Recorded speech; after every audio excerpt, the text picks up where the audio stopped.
Time now to take a live look outside on this Wednesday afternoon, and let's get a check of our forecast. Here's meteorologist Alison Pryor.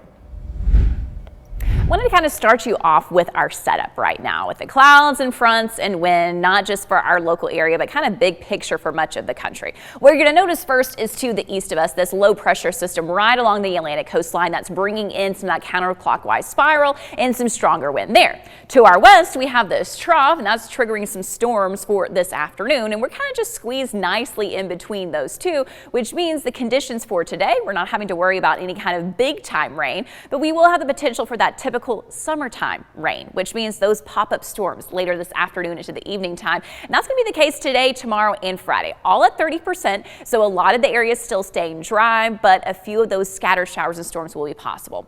As we look ahead to the weekend, Saturday and Sunday, a little bit lower chances. So that's some great news for Riverbend, and then kind of keeping it at that 10 and 20% for Monday and Tuesday of next week. So when we focus in on today at 1 o'clock, about a 10% chance we can start to see a couple of stray showers popping up. But I really think after 2 p.m. is when we're going to see that activity kicking off.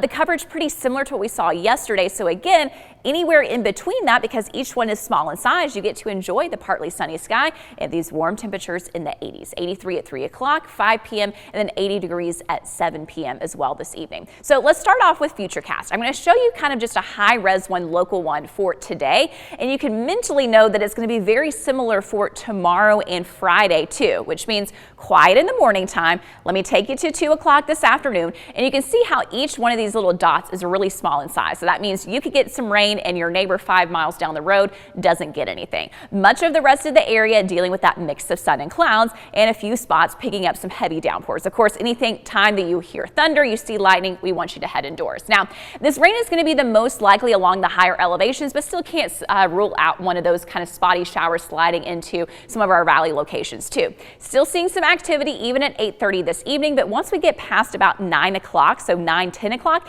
things are really going to dwindle down, calmer conditions overnight, and lead us to a quiet morning for tomorrow, and that's going to repeat tomorrow afternoon and Friday afternoon with those small in size pop-up storms. So when we focus on today, highs are generally going to range from about 80 to 85. 85 in Chattanooga, 84 in Dalton, 82 in Athens, 80 in Murphy.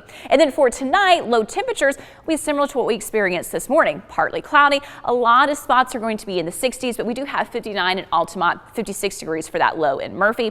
And then as we look ahead to tomorrow, that's that copy and paste that I was talking about. Very similar highs once again from about 80 to 85. Hitting 85 also in Dayton, 84 for Cleveland, Dalton, Scottsboro, and in Athens. Let me go ahead and take you to the weekend, because this is when we start to see a little bit of a change. That Riverbend forecast for the 2nd through the 4th. Well, on Friday, 30%. I think that's going to be the greatest period to have concerns with some of those earlier acts Friday evening, a possibility of getting hit with one of those thunderstorms, but only a 10% on Saturday, 20% on Sunday. As far as the temperatures go, very similar all 3 days, which means upper 80s to 90 at 4 p.m., mid 80s when you're at 7 o'clock, and then by 10 o'clock it's going to be in the mid 70s. So you don't really have to worry about having a jacket at all for Riverbend. It's going to be warm, if not hot, for those early acts. And then by Monday and Tuesday of next week, it falls back down to in the mid 80s. So again, for today, that nice mix of sun and clouds, highs from 80 to 85, and a few of those scattered pop-up storms for the afternoon.